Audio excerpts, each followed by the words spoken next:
5G Batelma, des actualités uniques, dynamiques et renversantes dans le journal TV. Batimax, le partenaire des bons plans. Batimax, la qualité au meilleur prix. Lulchanao ni fampalalam-baovao. 5 filières au choix, paramédicaux, droit, gestion et management, commerce et Uprime marketing, manulchawanao ni communication. vavao. Investissez dans une valeur sûre. Choisissez Uprime. Cara, découvrez le goût exotique de la crème de coco. Cara, le spécialiste de la noix de coco. Lulchanao ni fampalalam-baovao. Réalisez votre rêve d'étudier en France avec PEF. Pef manulchawanao ni fampalalam-baovao. Parcours études en France, Cap 3000 Anjar.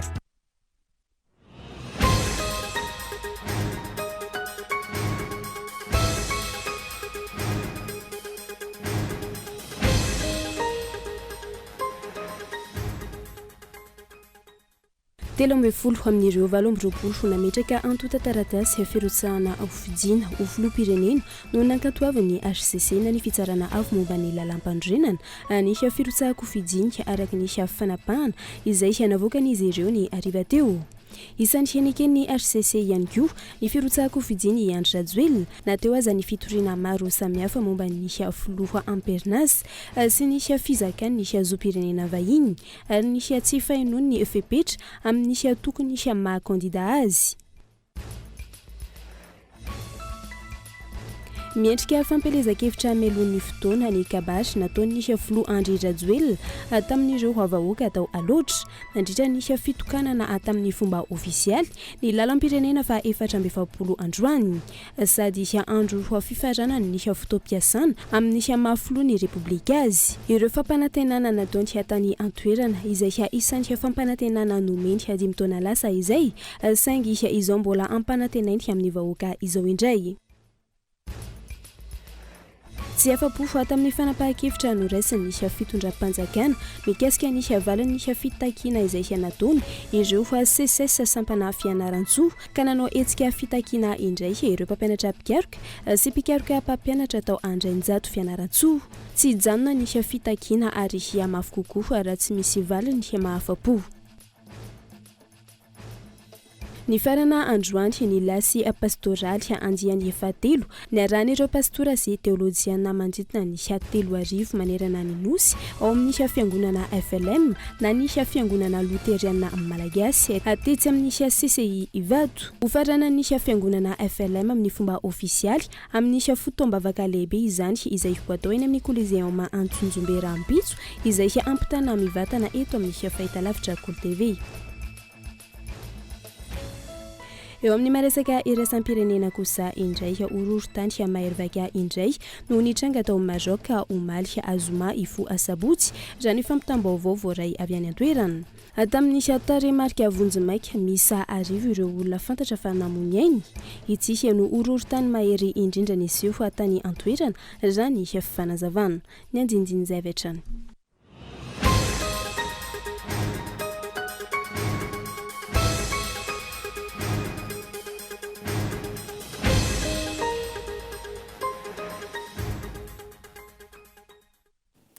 Manatrany araba tombo klasy tombo vavy tonga soindray ato anatin'ny fampahalalam-baovao ny Cool TV amin'izao alina izao ka manasanao fa anaraka izany.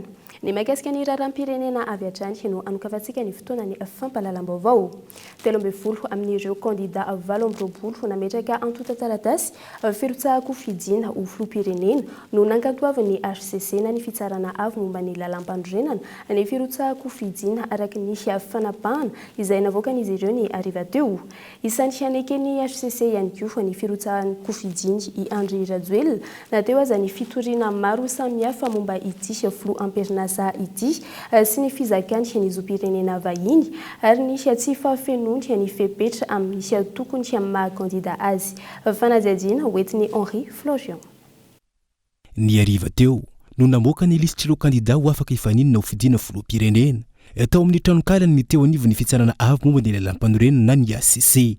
Amin'ireo kandida miisa 20 nametraka ny antota taratasy firotsahako fidiana miisa 13 erinandro ny fankatoavana teo anivony fitsarana ity. Isan'ireo kandida nekeny HCC tamin'izany ny filoha teo aloha Maro Karavalimanana avy amin'ny antoko Tiko Madagasikara. Teo ihany koa parena Auguste Richard avy amin'ny antoko tsara tahafana. Ao ihany koa Razafintsiandrofa Jean Brunel avy amin'ny antoko politika Amadeo. Isan'ireo kandida ny Kenya CC ihany koa ny an'ny Randriana Soloniaiko Siteny Thierry avy amin'ny antoko politika maromaro mitambatra. Fa ao ihany koa ny fanekena ny Firotsakofidiny ny Ratsetson Jean-Jacques Dedidia avy amin'ny antoko fahefa-mividy no ilain'ny Malagasy. Isan'ireo kandida nazo ny fankatoavana avy amin'ny ACC ihany koa ny Firotsakofidiny ny kandida Andrianena Rivelo Adjervelona avy amin'ny antoko Malagasy miaramiainga. Ankoatr'ireo nankatoavany ACC ihany koa ny Firotsakofidiny ny Raderanirina Sendrson Daniela avy amin'ny FM. Ny Kenya ihany koa ny Firotsakofidina ho an'ny Razafinjoelona Tahin avy amin'ny Firesankidra ny Titanindrazana na ny FTT. Nankatoavana ihany koa ny Firotsakofidina ho an'ny Filoteo aloha Hery Rajaonarmapianina avy amin'ny antoko Erivavao ho an'ny Madagasikara. Nankatoavana ihany koa ny Firotsakofidiny ny Raobella Andriamalala Andry Tsiverzo avy amin'ny antoko Anjomara sy Rivobaovao. Ankoatr'ireo voalaza ireo nahazo fankatoavana ihany koa ny Firotsakofidiny ny Ratsiraorana Lalena Irlanto avy amin'ny antoko Fihavanantsika. Nankatoavany ACC ihany koa ny Firotsakofidiny ny Ratsiraka Roland avy amin'ny antoko Malagasy tonga saina ny MTS. Ary farany ny Kenya ACC ihany koa ny Firotsakofidiny ny Rajoelina Andry Nirina na efa nisy aza ny fitoriana maro samihafa sy ny fizakany ty farany ny zopirenena vahiny ary ny tsy fahafenoany ny fepetra amin'ny maha kandida azy. Ireo araka izany ny kandida ifaninina amin'ny fifidianana filoham-pirenena izay atao ny 9 Novambra ho avy izao ny fiodinana voalohany raha toka ny 20 Desambra kosa ny fiodinana faharoa. Raha ny fantatra ny alatsinainy ho avy izao no atao eny anivon'ny seni ny fisariana ny laharana hoentin'ny kandida tsirairay avy ao anatin'ny bileta tokana amin'ity fifidianana filoham-pirenena ity. Malona ireo rakety maro samihafa napetraky ny antoko kosa nilaza ny ACC fa tsy azo raisina avokoa izy ireo. Ankoatr'izay misy amin'ireo kandida ny Kenya ACC izay naturalisé français mitovy amin'ny Andry Rajoelina ihany koa ny Kenya ACC ny Firotsakofidiny. Misy anefa Malagasy ny mizaka ny zopirenena roa satria manana zopirenena français par filiation tsy voatazana. Mbola tsy fantatra aloha hatreto ny antony tsy nankataovany ACC ny Filatsakofidiny fa raha ny lalàna dia mizaka zopirenena Malagasy hatrany ny olona iray izay manana zopirenena français raha toka nahazo izany par filiation fa tsy par naturalisation tahaka ilay kandida iray voalaza sy any Andry Rajoelina izay efa very ny zopirenena Malagasy nananany.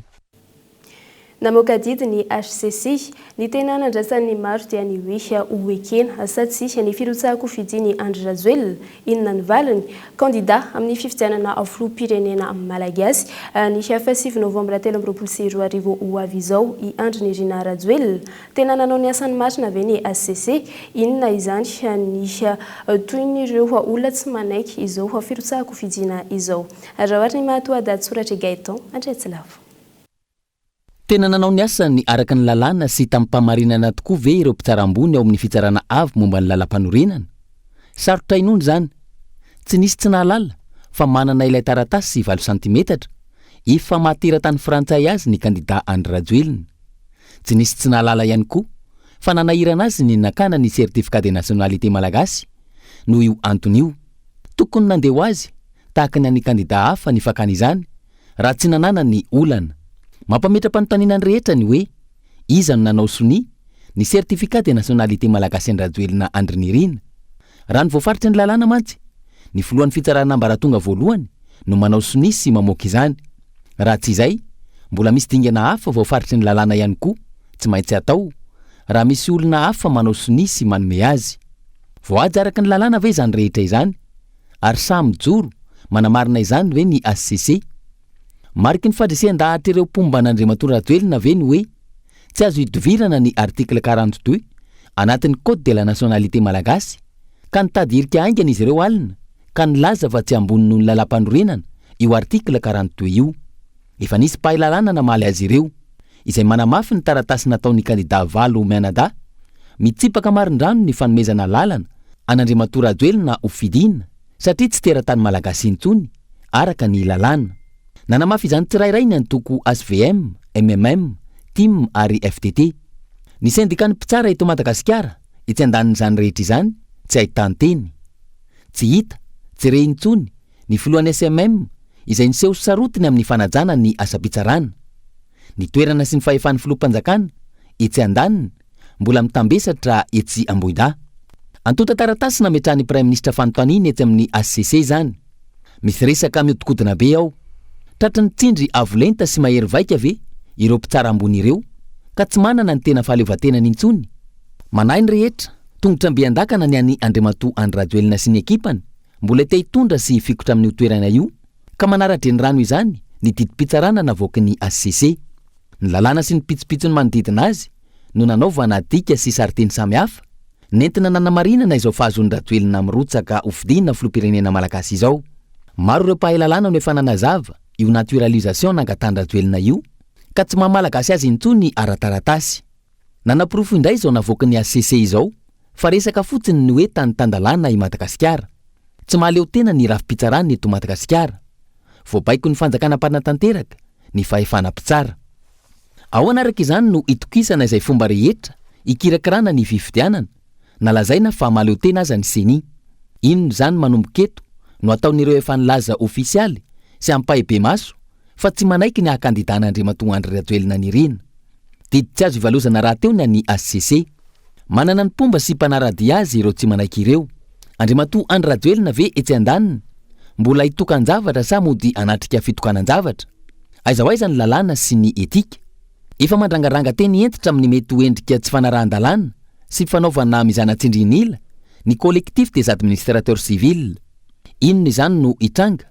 Efa ireny ny raha nahita ireny ny nataon'ny FFKM. Torak'izay koa ny mpitandro filaminana voalaza fa tandroka aronivozina. Tena ny tombotsoa ambonin'ny firenena tokoa ve no katsahin'ireo manana fahefana manapa-kevitra raha izao zava-misy izao.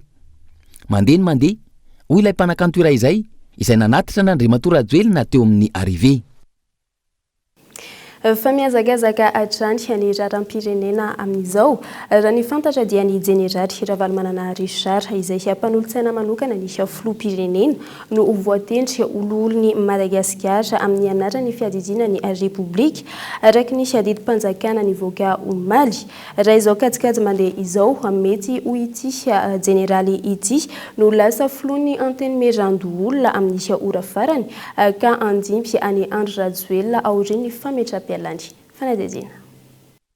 voatendry ololon'ny Madagasikara amin'ny anaran'ny fiadidiana ny Repoblika araka ny didim-panjakana laharana 3 tsipika 20 ny zoma 20 septambra 20 ny Jeneraly Ravalomanana Richard izay mpanolo-tsaina manokana ny filoham-pirenena.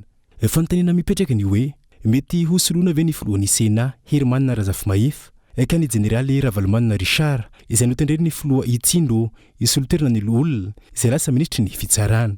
Raha izao fanendrena izao mety ho ity Jeneraly Ravalomanana ity araka izany no atao filohan'ny Sena ka handivany any Rajoelina hitantana ny firenena mandra-pahazahoana ny filoha vaovao. Hosoloana rapitso ve izany ny filohan'ny Sena sa inona no mety ho kajikajy ivoaka? Raha ny feo mandeha efa herinandro izay mety hosoloana ny filohan'ny Sena ka ity olona vaovao notendreny ny filoha ity no andombotoerana azy ho lasa filoha-mpisolo-toerana ny Andry Rajoelina amin'ny fitantanana ny firenena. Atao izao ariva izao ve ny fifidianana sa inona no mety ho kajikajy ivoaka? Andrasana ny mety ho toy ny vaovao ity. Miendrika fampelezan-kevitra melon'ny fotoana ny kabary nataon'ny filoha Andry Rajoelina tamin'ireo vahoaka atao aloatra nandritra ny fitokanana tamin'ny fomba ofisialy ny lalam-pirenena fa 420 androany sady andro farany iafarany ny fotoam-piasany ihany koa. Raha ny fantatra dia fampanantenana efa nataony tany an-toerana 5 taona lasa ihany no fampanantenana nataony tamin'ireo vahoaka ireo. Fanadadiana hoentin'ny Daniela Minorso. Andro ny sabotsy 9 septambra 2022 andro ifaranany fotoam-piasan'ny filoha Rajoelina eo amin'ny fitondrana ny firenena no izy isany kandida hirotsaka hovidiana. Niroso tamin'ny fampelezan-kevitra sahady ity farany nandritra ny fandraisam-pitenenany tamin'ny fitokanana ny lalam-pirenena fa 420 androany. Ity farany izay niroso tamin'ny fampanantenana indray ireo vahoaka naloatra mikasika ireo velorano tsy vitany. Raha tao anatin'ny 5 taona nitondrany no voalaza ny fahavitany izany saingy izao tsy mbola misy tokotany izao hatramin'ny androany. Efa betsaka ny recrutement fa ianareo izay mbola tsy recruté mbola ataontsika fa intelo avy intelo hoe ny recrutement atao an'izay mbola tsy recruté ho recruté tsika daholo tokolatokobary.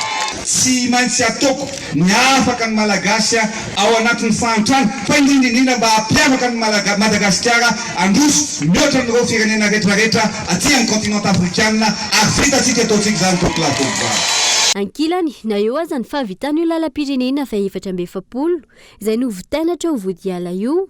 Maro ireo vahoaka madinika tsy nisitraka tombontsoa amin'izany hoy ny fitarainana voaray. Tokony mba hisitraka zany le vahoaka malagasy mba irary zany irary de mirary le frais ohatra ny frais avy eto Ambatondrazaka Moramanga zao de merivo sy 3 alina nefa tokony mba efa 2 alina zany Ambatondrazaka Moramanga, Ambatondrazaka Antananarivo zany tokony 2 alina. Tsy even tsy mifarana eo vodiala ihany ny lalam-pirenena fa 720 fa trano Votraivo. Tsy vitatra amin'ny farana araka izany ity lalam-pirenena fa 720 fa mbola misy lalana mirefy 13 kilometatra mbola tsy vita. Lalana izay isan'ny simba tanteraka ihany koa amin'izao fotoana kanaovan'ireo mponina Antsoavo. Hatreto tsy mbola tanteraka na ny antoboka akory ny fampanantenana nataon'ny Filoha Rajoelina mikasika ny famadihana ny tanàna Ambatondrazaka ho toan'ny Paris. Fa mahakasika izay fampanantenana tsy tanteraka izay hatrany notokana ny filoha ny maraina teo ireo building mora teny Ivato trano mora izay tsy mbola vita araka ny tokony izy akory ny akamaroany izy ireo ny filoha nefa nanambarana ndritra izany fa mbola misy ny trano mora hafa fanampiny izany. Fanampanazavana hoentin'ny Daniela Minorso. Misy 530 ireo trano fonenana natolotra teny Ivato androany ary mbola isy 700 hafa hanampy azy ireo hoy ny filoha raha nandray fitenenana nandritra ny fitokanana ity trano ity teny atoerana ny maraina teo. Raha ny zava-misy mbola maro amin'ireo trano misy 530 ireo no tsy vita tsara, maro ireo mbola tsy misy fitaratra sy ny maro hafa fa izay tokony ho naseho ny filoha nandritra ny fitokanana ihany no hatsaraina araka ny tokony ho izy. Midika izany fa fisehosehoana no betsaka ary mampametra-panontaniana ny maro ny fomba fanao sy ny famitana vahoaka tahaka izany. Mampametra-panontaniana ny maro ihany koa ny fomba hitsinjarana ireo trano ireo. Raha ny hita hatr'izay tsy natao any sarambabem-bahoaka ny toerana tahaka izao na dia ny hanamorana ny fisitrahana trano fonenana ho an'ny malagasy aza no tanjona napetraka amin'izany. Ankilany raha ny loharanom-baovao azo orinasa ny olona manana toerana ambony eo amin'ny fitondrana ary akaiky ny filoha no nahazo ny tsena tamin'ny asa fanorenana. Fanontaniana mipetraka ny hoe efa voaloha araka ny tokony ho izy ve ny volan'ilay orinasa sa ho tahaka ireo orinasa hafa izay mitaraina sy manao antso avo etsy seroa no ny volan'izy ireo tsy voaloha. Fomba fanao ny fitondrana hatr'izay mantsy ny hoe ireo orinasa vahiny sy ireo orinasa izay akaiky ny filoha ny voakarakara tsara ary tsy misy olana ny fahazoan'ny volany, fa ireo orinasa malagasy hafa mitaraina etsy seroa ary tsy maintsy miandry amam-bolana maro vao mahazo ny volany. Vaovao mahakasika ny fampianarana kosa indray tsy afa-po tamin'ny fanapahan-kevitra no raisiny fitondram-panjakana mahakasika ny valan'ny fitakiana izay nataon'izy ireo ny SSS sampana fianaratsoa ka nanao hetsika fitakiana indray ireo mpampianatra mpikaroka sy mpikaroka mpampianatra atao andrainjato fianaratsoa tsy hijanona ny fitakiana ary iamafy kokoa raha toa ka tsy misy valany mahafa-po. Fanadihadiana hoentin'ny kolo fianaratsoa. Fanakatonana tanteraka ny vavahadin'ny université izay miditra any amin'ny toeram-pianarana eny Andrainjato. Ny tsy amaranan'izy ireo ny tom-pianarana 224 324 ireo no fantatra fa fipetra ndraisiny teo anivon'ny sampana SSS fianaran-tsoa amin'ny fanamafisana ny fitokonana sy ny fiaramiadana amin'ireo SSS manerana nosy nanomboka ny androny anio ity. Toetrany fitakina izay vorakitra amin'ny teknika voaka tamin'ny frankevenena SSS ny 8 jona lasa teo. Maro zany ny fitakina izay tsy mbola voavaly, tsy mbola nahazo fahapo tanteraka ny mpampianatra mpikaroka vondrona ao amin'ny SSS manerana nosy manomboka mandray pepera zany zay. Androany zany natao dia nanakatona nito vavahady ito ny varavarambe zany barrière, nanakatona ny barrière ety Andrainjato an'izay dia hitatsika zany ny fivoarany fa mety iroso amin'ny lanidalina zany ny SSS sampana fianaratsoa raha manao bemarenina tsy mamaly ny fitakina ny fitondram-panjakana. Efa maro ihany ireo dingana izay no tanterahana sy ny fifampiresahana izay natao saingy niniana nanao bemarenina ny fitondram-panjakana ka tsy maintsy nroso tamin'izao fanapahan-kevitra izao. Mazava ny tapaky ny sampana fianaratsoa hoe ajanona ny activité pédagogique rehetra fa zavatra azo antoka zany aloha dia tsy hamarina ny taom-pianarana mandeha zany concours ny fampidirana mpianatra fa tsy miantoka kosa zahay ny amin'ny voany résultat matoa zany zahay mbola mitady vahaolana tsy vitany hoe mitompona le zahay fa mandrotsy any koa vahaolana mba tsy sedy zay taona foty zay mba ho fanatsarana ny kalitaony fampianarana eto Madagasikara tsinjony tombontsoany rehetra ihany koa ny SSS sambana fianarana marina moa fa mbola maro ireo fitakina izay tsy nasao ambaliny ka natonga izao hetsika izao ary mety iroso amin'ny sehatra ambonimbony kokoa izy ireo raha toa ka minia manao be-marenina amin'izao antso avo atao izao ny fitondram-panjakana fa na dia tsy hisy tombony ho an'ireo mpampianatra mpikaroka sy mpikaroka mpampianatra mivondrona eo anivon'ny SSS ny fanaovana taona fotsy dia mety iroso amin'izany ihany izy ireo raha toa ka tena tsy hisy valiny ny fitakina izay ataony.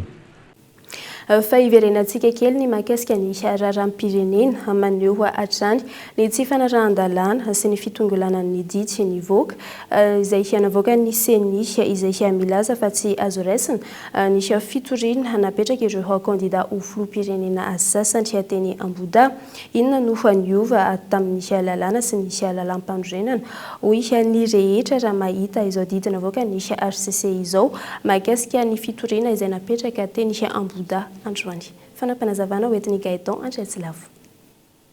Mampametra-panontaniana ny maro ny fanapahan-kevitra navoaka ny ACC mikasika ny fitoriana napetraka ireo kandida irotsaka ho fidinina filoham-pirenena ka nilazany tamin'ny didiny voaka fa tsy azo raisina ireo fitoriana ireo.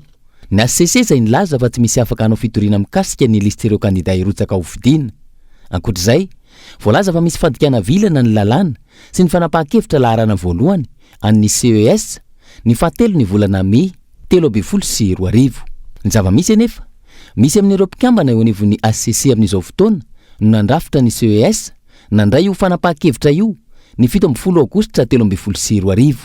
Inona ny miova eo amin'ny lalàna sy ny lalam-panorenana satria ny taona 2024 araka ny andinin'ny 12 ny lalàna fototra 2024 tsipika 312 ny voalohan'ny volana Aogositra 2024 mikasika ny fifidianana filoham-pirenen'ny Repoblika fahaefatra no mitondra ny fahefana hananany CES. Raha ny voalaza anatin'izany, manana fahefana handray sy tsara ireo fitoriana mialohan'ny fifidianana sy izay rehetra mikasika ny zotram-pifidianana ny CES na ny cour électorale spéciale. Mipetraka hatrany ny fanontaniana inona amin'ireo lalàna no niova ka nahatonga ny ACC amoaka ny didy milaza fa tsy azo raisina ny fitoriana. Dia izay lafim-baovao izay tompoko lasy tompoko vavy no editsika misentro kely ato anatin'ny ireto doka-varotra ireto aoriana izay no hiditra amin'ny tapany faharoa amin'ny fampahalalam-baovao isika. Dahoary.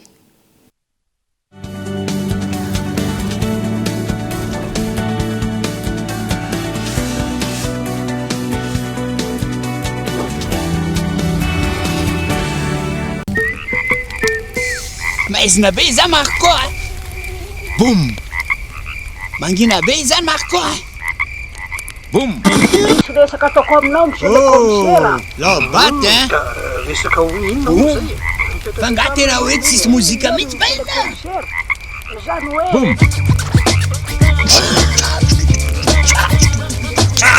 vaovao balika boum fitaovana mandeha amin'ny herin'ny masoandro misy tsiro entanana efa miaraka amin'ny radio sy MP3 ary afaka mamahana finday manomboka amin'ny 900 ariary monja isan'andro mandra-pahaveninao ny vidiny manontolo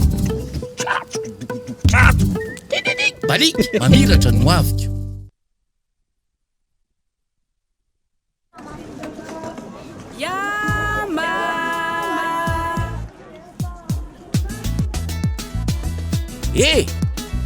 Tonga indray ny aorita Yamaha amin'ny endriny vaovao be sy tsiro amin'ilay akafizitsika mitondra hery sy tanjaka. Yamaha, ilay aorita manampy anao hiatrika ny tontolo andronao e. Yamaha, misy tsiro vanille, fraise ary coco. Tsara e. Natao ho an'ny rehetra amin'ny vidiny 700 ariary monja. Yamaha, ilaiko tsotr'izao.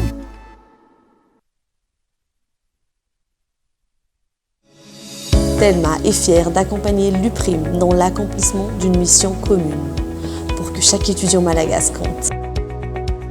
Baobab Banque Madagascar et l'Université UPRIM forment un partenariat solide depuis 9 ans.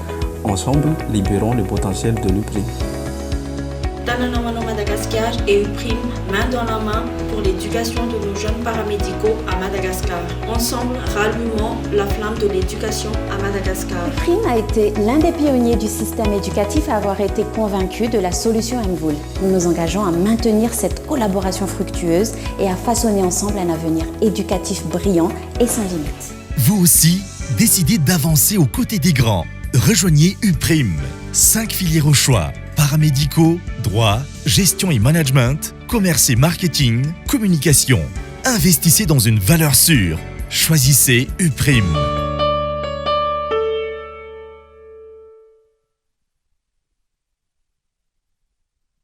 Université PEF. Parcours études et formations. 3 filières au choix. Informatique, 2 options. Développement d'applications et web, réseau et base de données, droit, diplomatie et relations internationales, management et administration des affaires pour obtenir les diplômes de licence et master suivant le système LMD. Admission sur sélection de dossiers et entretien. Inscription ouverte au Cap 3000 Anjar. Contact 038 45 085 85 020 85 085 85. En choisissant l'université PEF, vous misez sur le changement, l'innovation et l'excellence. Université PEF, l'excellence à portée de main. Batimax se rapproche encore plus de vous. Bienvenue dans votre nouveau magasin Batimax Tarlalan ex-Safina. Carrelage, luminaire, électricité, sanitaire et des milliers d'autres articles.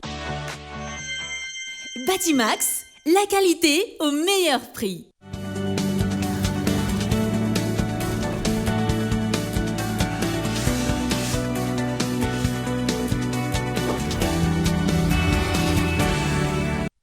Tafaverindray eto amin'ny fotoanany fampahalalam-baovao isika mitaky onitra omby miisa 80 amin'ny zandarmeria pirenena sy mpitondra fanjakana ireo fikambanana ny zanaka Androy no ny tranga fitifirana izay nahazo ny avan'izy ireo ny aliny Zoma 3 septambra 2022 lasa teo izay aniseho atao amin'ny commune Bebabka Atsimo distrikany Maintirano.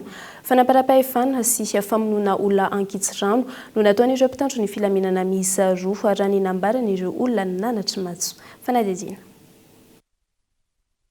Ny trangana fahafatesana sivily roa vokatry ny tifitra nataon'ny mpitandro filaminana miisa 2 tao amin'ny commune Bebabka Atsimo distrikany Maintirano ny aliny Zoma 3 septambra 2022 lasa teo. Fitifirana izay voalaza fa fanaparam-pahefana sy tsy nahazoana lalana akory ny fitantaran'ireo fikambanana zanak'Androy izay avy nakaiky ny Manamanjo. Mitakonitra omby miisa 20 avy amin'ny zandarmeria pirenena sy mpitondra fanjakana manoloana io ity fikambanana ity ary mitaky ny fampiarana ny sazy izay tokony hiatra tamindreo navanin-doza. Mafanafana foa zahay avany Androy amin'ny zavatra ohatr' zao.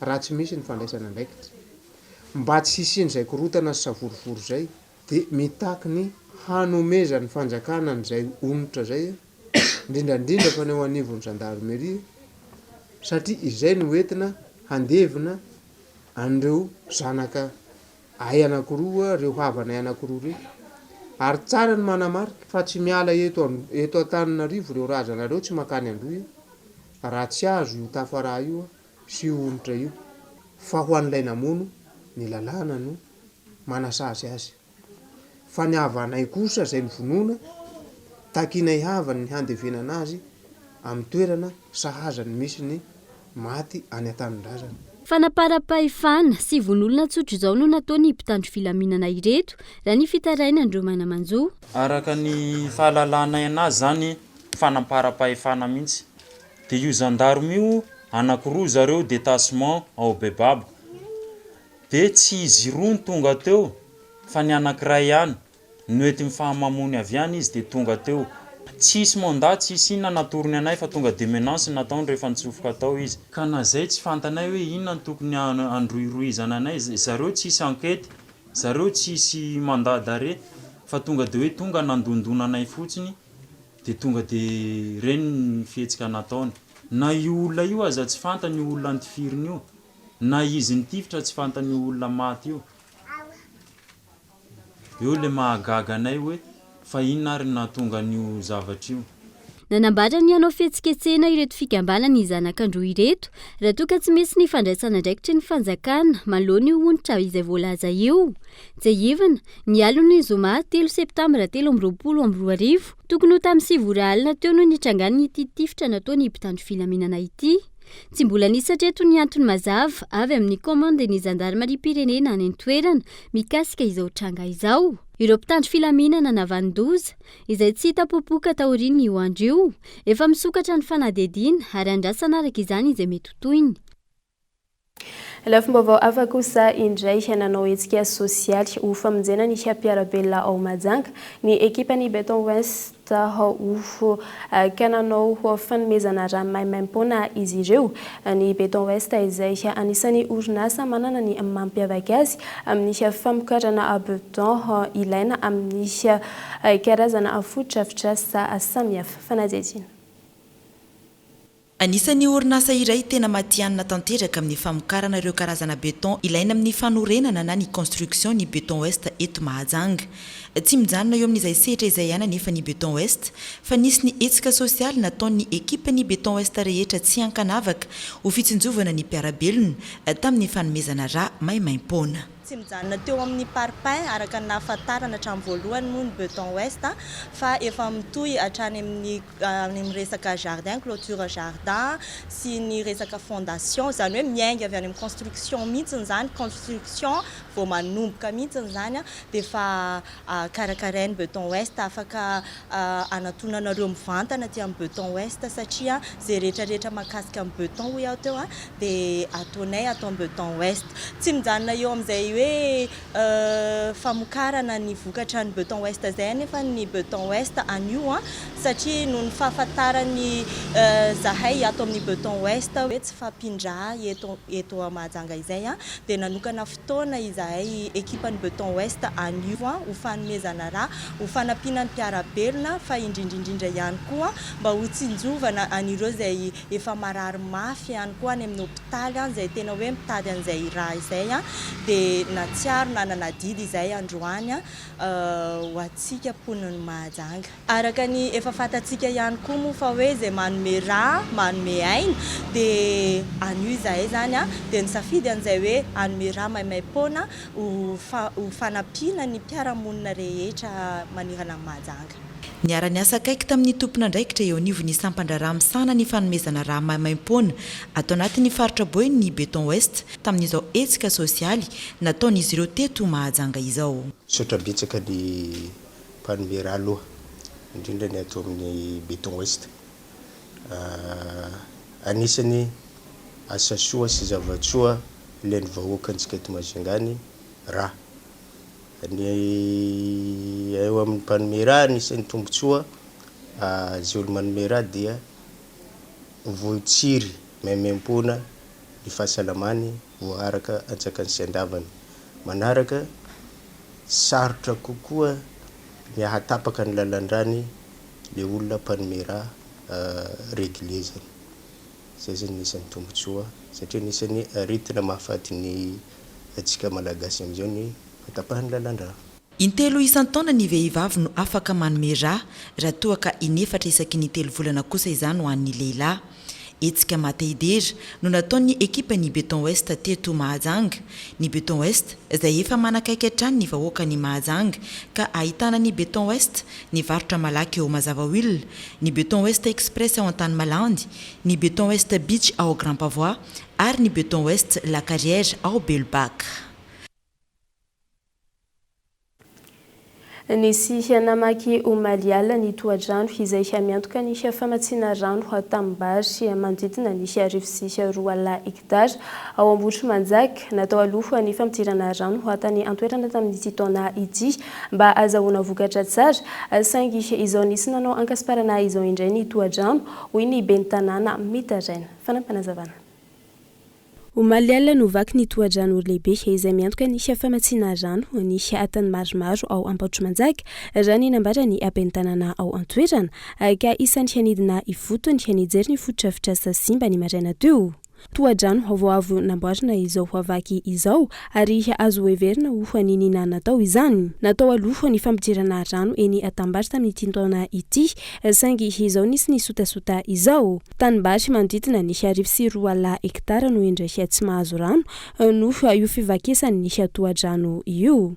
Io zany ny barazy eto Antsapanana zany dia manondraka ny ilan'ny tanimbary Atsinanana sy Atsimo ho an'ny commune Ambotrimanjaka mizara roa moa zany barazy fampidirana rano fa raha ny taboka na Président zany dia misy anankitelo zany eto ny anankiray eny Aprika ny anankiray ary eny Akitrana ny anankiray zany ny eny Akitrana sy ny Aprika zany dia miantoka ny fanondrana tambary any amin'ny ilany andrefana rehetrarehetra sy ny ilany atsasaky ny aty amin'ny atsimo zany dia ity Atsinanana ity zany miantoka ny fanondrana tambary ny Ambotrimanjaka aty amin'ny ilany Atsinanana ny tanàna ny Ambotrimanjaka sy ny atsasaky ny atsimo amin'ny tanàna ny Ambotrimanjaka zany hoe raha toa ity zany ka tsy ara-dalàna dia tsy ara-dalàna fidirana rano satria ireo rano teneniko ireo zany fampidirana rano ireo no fanena dia tona dia mahasarona tambary na Ambotrimanjaka araka ny fatatsika zany 2.4 hektara. Mahavalalana ihany koa hoy ny bentanana any Antoerana ny tranga toy izao ary misy ny fiatraikany ratsy amin'ny famokarana sy ny fiainan'ireo atantsa apamboly. Fanomanana fifidianana moa tsika zao hoe inona marina moa zany tena anton'ireny satria fantatsika tsara hoe commune Ambotrimanjaka manao nezaka rehetra izy amin'ny resaka fahampandroana dia tsy misy ara ny tolotra tsy misy ny fanampiana ataon'ny fanjakana Fibe sy ny tompona ndraiky tara-pambolena na dia efa nidodidonay ary manao nezaka rehetra zay ary fantatra mivokana Ambotrimanjaka zany ny rano any andrefana zany dia efa miditra ara-dalàna tsara dia koa zany efa nanomboka niditra tao anatin'ny telano dia izy vaky io dia amin'izao fotoana izao moa zany zay manarina azy ireo olona hitantsika maso ireo manomboka manarina sy anamboatra anampana indray io barazy vaky io fa raha tokony izy zany tokony mba ho vita ao anatin'ny 3 andro koa izy io mba ahafahana manohy fampidirana rano satria tena ao anatin'ny fotoana fanetsana tanteraka zany zao ireo commune tenenireo indrindra commune Ambotrimanjaka dia mba manao antsoavy zany. 5 taona isaky ny hektara no tanjona napetraka hotratrarina raha ny fanazavana. Ambotrimanjaka ihany koa ankilany no isan'ny faritra mamokatra sy mamasy vary eto Antananarivo renivohitra rehefa vanim-potoana ny maitso ahitra. Toy ny fanaony isaky ny 3 volana dia ny karakara famelabelarana arahina ady hevitra miompana amin'ny resaka fitrandrahana ireo arena ankibony tany ao amin'ny faritra Antsimo andrefana ny tetikasa taratra Toliara fanadidina.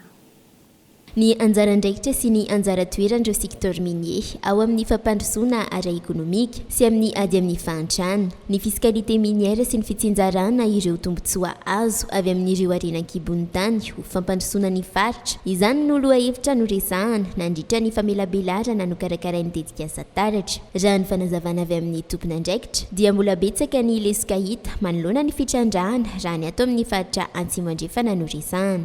Noho izany indrindra no nanataterana ity famelabelarana ity raha ny fanazavana hatrany. Ilazana amin'ny vahoaka, ilazana amin'ny mpitondra mikasika ny fitrandrahana ireo arena voajanahary eto amin'ny tsika fa indrindra aty amin'ny faritra Antsimo andrefana.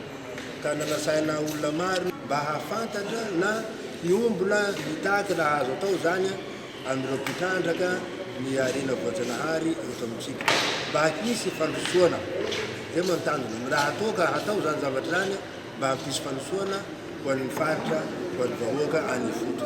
Raha tsy ahivina moa, nisy ny fifandonana teo amin'ny samy vahoaka mahakasika ny bazy Toliara izay orinasa mpitrandraka fasy mainty. Manoloana izany nitsangana ho mpanelanelana ny tetikasa taratra raha ny fanazavana. Dia hoe fidiran'ny bazy Toliara amin'ny ao tamin'ny hoe ny centre mantaloha zany fa amin'izao zany miezaka ireo rezonay zay ihany zany araka ny fifana zay efa nomena azy taty mba hanelanelana zany fa afaka miresaka zay iresaka zany na tsy makasitraka na makasitraka fa tsy tokony hoe ifandona zany ny samby malagasy. araka izany raha misy dingana tokony harahiny mpitrandraka na fanazavana tokony hampitaina amin'ny vahoaka dia mijanona ho mpanelanelana ihany ry zareo avy ao amin'ny tetika asa taratra toliara raha ny fanazavana fa manoloana ny famelabelarana natao dia tratra ny tanjona raha ny nambaran'izy ireo hatrany. No tanterana tao Majanga omaly ny latabatra boribory iarana tamin'ireo vao-maneram-pirenena mahaleo-tena misana ny zon'olombelona ho famolavolana ny tolo-dalàna ahafahana manao aitaky tanjona ny irosona amin'ny fampandaniana ny lalàna mba hiarovana ireo fampisehatra amin'ny fiarovana ny zon'olombelona ka hiasa ankalalana izy ireo fanazezina. Mbola tsy tafapetraka eto Madagasikara ny lalàna amin'ny fiarovana ireo mpisetry ny zon'olombelona hiasa ankalalana ka ahafahana manao aitaky irosona amin'ny fampandaniana ny lalàna dia nisy ny atrikasa andatabatra boribory izay nataony ny voameram-pirenena mahaleo-tena misana ny zon'olombelona teto Mahajanga ho famolavolana ny tolo-dalàna ho arofanina ho an'ireo mpisetry ny zon'olombelona. Ho an'ny CNIDH manokana dia efa misy ny lalàna ahafahana manatanteraka an'izany fa ho an'ny firaisamonim-pirenena sy ny olo-pirenena izay mahatsapa-tena manana didy sy andraikitra amin'izany fiarovana ny zon'olombelona izany dia misy ny ataontsika hoe fanamafisana sy fametrahana rafitra ahafahana miaro an'izy ireny. Angamba tsy hoe zava-baovao-ntsika ny hoe mpiaro ny zon'olombelona, enjehana, vonoina, misy arany hoe voafonja amin'ny tsy ara-drarany ny an'ny filazana ny zavatra tsy mety sy ny amin'ny mety hoe trangana fanitsakitsahana ny zon'olombelona. Dia ity lalàna ity dia ahafahantsika mametraka fiarovana mba ahafahany mpisehatra amin'ny zon'olombelona manao an'izay asan'izay ankalalahana sy ahafahany miaro ny tenany. Ny zon'olombelona zany angamba ny tsara fantarintsika dia mipetraka ao anatin'ny rariny sy nintsy ny hatrany zany zavatra rehetrarehetra zany ka mba entina miaro amin'izany rariny sy hitsiny zany ahafahantsika mijoro amin'izany dia ny olona misehatra amin'izany ihany koa dia mila ahafahana mila manana an'izay hoe fiarovana manokana izay izay apetraka ny lalàna mba ahafahantsika manatsara ny tontolon'ny zon'olombelona eto amin'ny fiarahamonina. Aoriana izao atrikasa izao dia atolotra eo anivon'ny anteny meram-pirenena ny tolo-dalàna izay nivohitra teto izay ho aroso eo anivon'ny anteny meran-doholona indray mba ho lalàna velona sy ho ampiarina eto Madagasikara ahafahan'ireo mpisetry ny zon'olombelona hiasa amin'ny kahalalahana. Ny farana androany ny lasy pastoraly andiandia fahatelo ny ran'ireo fa pastora sy teolojiana manodidina ny 3 manerana ny nosy avy ao amin'ny fiangonana FLM na ny fiangonana luteriana malagasy teny amin'ny CCI Ivato. Ho farana ny fiangonana FLM amin'ny fomba ofisialy amin'ny fotoam-bavaka lehibe izay ho tanterahany eny amin'ny Coliseum Antsonjombe Rapitso moa izany fiaonana izany izay ivantana eto amin'ny fahitalavitra Cool TV. Tapitra androany raha toka nanomboka ny alarobia 9 septambra lasa teo ny lasy pastoraly andiany fahatelo izay notanterahany fiangonana FLM niaraka tamin'ireo pastora sy teolojiana manodidina ny 3 manerana nosy tetsy amin'ny CCI Ivato. Lafiny zavatra maro no ny fampidiniana nandritra izany ka isan'ny songadina ny lafiny fampianarana ny teolojia. Nandritra nyity lasy pastoraly ity dia manodidina ny 1.12 fampianarana atrikasa 7 ary lalao nandritra ny 3 andro. Teo amin'ny sehatra ny fampianarana dia ny fampivelarana ny lafin'ny teolojia ny haitarika no tena nijerena indrindra fa ny paikady hatrehan'ny pastora sy ny vady ny aran'ny teolojiana ny fiangonana amin'izao vaninandro hatrehintsika ankehitriny izao.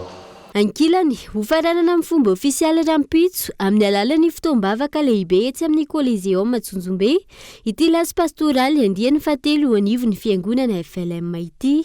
Rampitso zany dia katona ny fiangonana eto Antananarivo anatin'ny fiangonana luterana malagasy ary eny Antsonjombe ao amin'ny Coliseum Antsonjombe zany no anatanterahana an'izany fotoam-pivavahana zany. Isy ny fandraisana fanasan-tombo ary amin'izany fandraisana fanasan-tombo zany tsy aharitra akory fa efa misy ny paikady sy ny lamina izay ataon'ireo pastora be dia be izay tonga hampandray ny fanasan-tombo.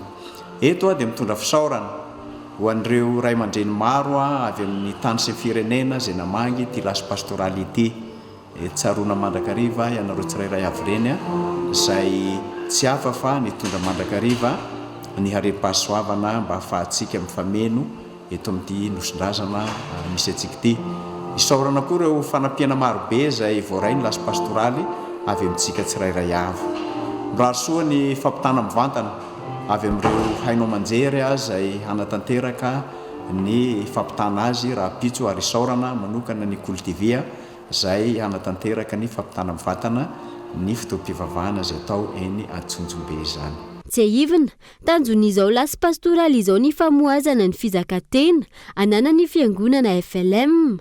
Ankoatra izay, ajoro eo anivo ny fiangonana FLM ihany koa aoriany ity lasy pastoraly andiany fahatelo ity ny fametrahana kitapo-piombonana ahafahana manampy ireo pastora amin'ny tontolo ambanivohitra. Vaovao mahakasika ny tsy fandriam-pahalemana kosa indray mirongatra ny fanafiana sisy ny asandahalo ao amin'ny faritra Melaky amin'izao fotoana izao raha ny fitaraina ny ireo mponina any an-toerana. Ireo dahalo sisy mpanao asa ratsy izay sahy miantsiady amin'ny mpitandro ny filaminana mihitsy eny amin'ny tambazotra serasera raha ny fitarainana voaray. Fanadihadiana.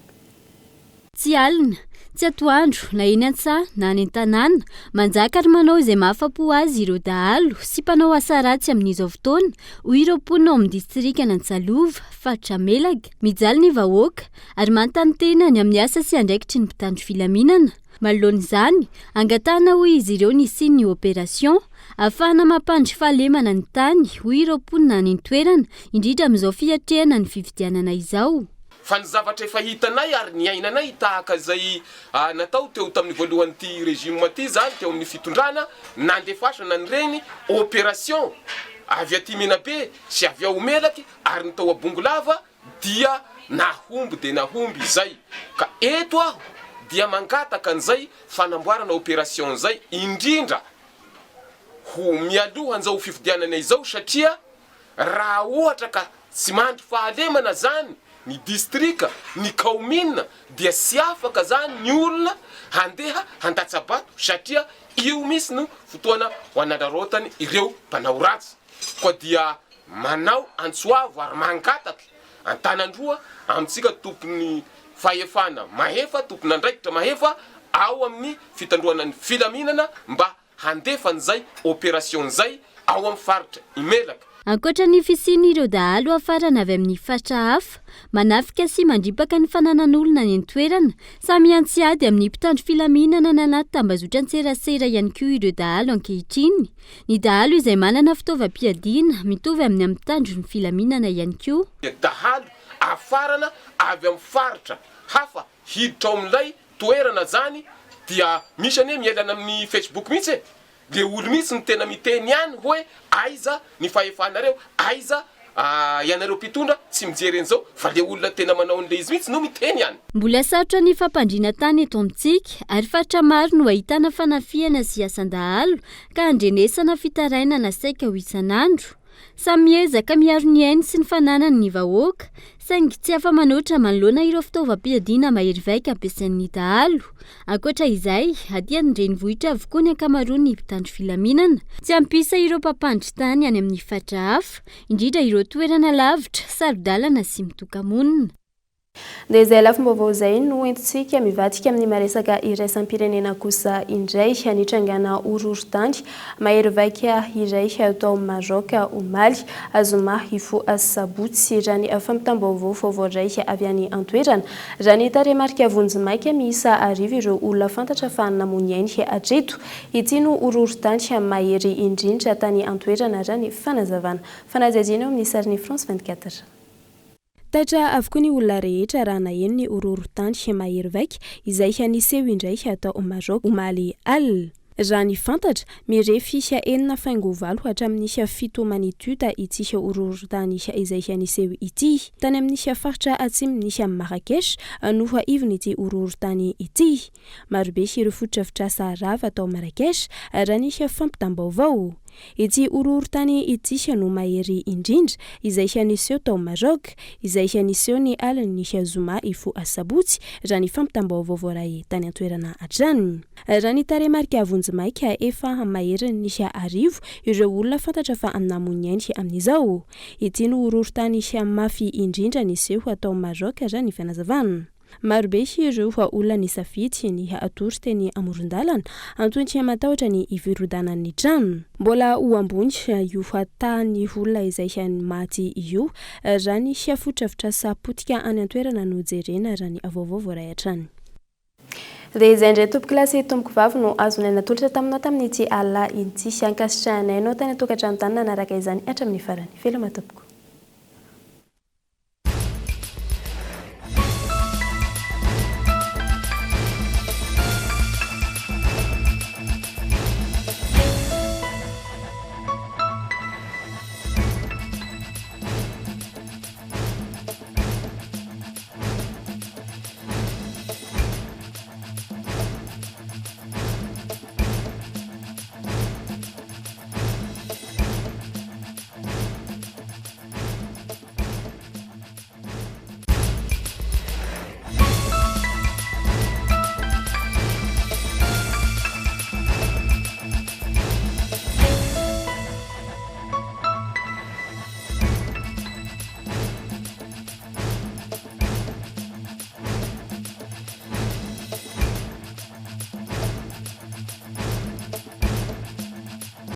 En choisissant l'université PEF, l'innovation et l'excellence. Université PEF, l'excellence à portée de main. Cara, découvrez le goût exotique de la crème de coco. Cara, le spécialiste de la noix de coco. Vous a présenté 5 filières au choix. Paramédicaux, droit, gestion et management. Investissez dans une valeur sûre. Choisissez Uprime. Batimax, le partenaire des bons plans. Batimax, la qualité au meilleur prix. Vous a présenté 5G Batelma, des actualités uniques, dynamiques et renversantes dans le journal TV.